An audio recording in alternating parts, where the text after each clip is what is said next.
So we're here with another Tapas web novel, and this one takes quite inspiration from anime, in particular isekai anime. So one thing that's pretty hand-waved away in most isekai anime and manga is the main character speaking the same language as everyone else there despite it being a completely different world, and obviously they should be speaking a different language entirely because said different world. However, most often times this fact is hand-waved away by magic or some past feat connecting both the worlds and influence, or the translation of thought patterns or something along those lines. Either way, this series tries to change that slightly with Linguist in the Lost Land. So Linguist in the Lost Land obviously deals with someone dealing with learning another language in another world. So let's move on to its actual plot. Alex Kennedy is a Hollywood consultant working obviously in Hollywood, who one day wakes up and finds himself in a field where he meets a mysterious woman who explains to him that he's in another world. Finding himself in this other world with no way of going back home to his knowledge, he tries his hardest to learn the language and lay of the land in order to survive. However, local rulers aren't too keen about the strange alien running around and want to figure out exactly what he's about, as well as make him a test subject. So basically it's your typical isekai anime,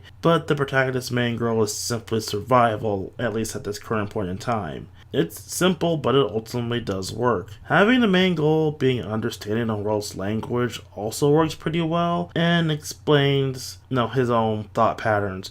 Although the series also does explain how he ended up there pretty early on too, instead of leaving that a giant mystery unlike a lot of other series. So this checks a number of the isekai boxes, so let's talk about our characters now. First off, we have Alex. And one great thing about him is that he's not some dipshit teenager. Again, that's a major plus. Alex is a 29-year-old adult who doesn't have to deal with stupid teenage moments, and this actually works well with him as he does quickly start to understand the situation that he's involved in and quickly think about how he can either deal with the situation or just live with it. Early on, he asks the simple why am I here, how am I here, blah blah blah questions that in most isekai anime would probably be ignored until the midway point, so the main character can ogle the woman that found him in the field. Speaking of said woman, next we have Like a So, and forgive pronunciations because the elf names are weird in this series. They use apostrophes and it makes them hard to pronounce. And she is a 200-year-old elf, and she sees Alex as a baby, which he kind of is by elf standards. And she treats him like an overprotective mother and is pretty hesitant to let him leave the house. This in a way kind of makes me think of her as Toriel from Undertale for a good minute. Like a So is also hinted to have some tragic backstory that happened before Alex showed up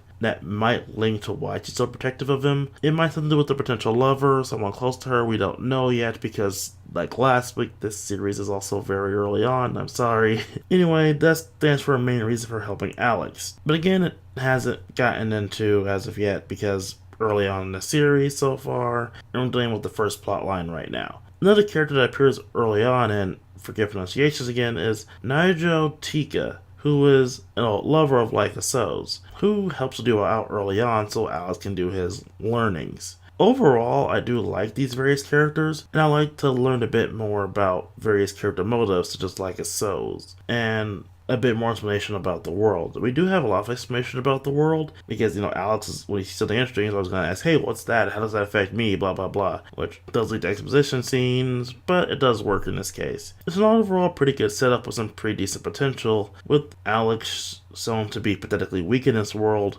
making him have to work even harder to survive. Which honestly does work as he's not some overpowered isekai god sent by the gods on high to save the world from some demon lord. Although the plot might go that way, but it's going to have to try to struggle to make it work considering how weak Alex is compared to everyone else so early on in the series. Again, I do love the change of pace where the main character isn't some super isekai god, unlike most series, and he's not some wacky machine, not exactly machine, but some wacky thing like a hot spring or a vending machine. Look it up, those are actual series that got published. Overall, it's a pretty decent isekai story, and it's funny how a few simple changes to the overall formula can make the story work a lot better. And again, it's still very early on, but I do recommend what I've read so far, and I also recommend it if you like isekai stories and want a little bit of a change up. So next time we'll be going over our final Tapas novel and getting back into actual books hopefully after that point. I'll see you all next time.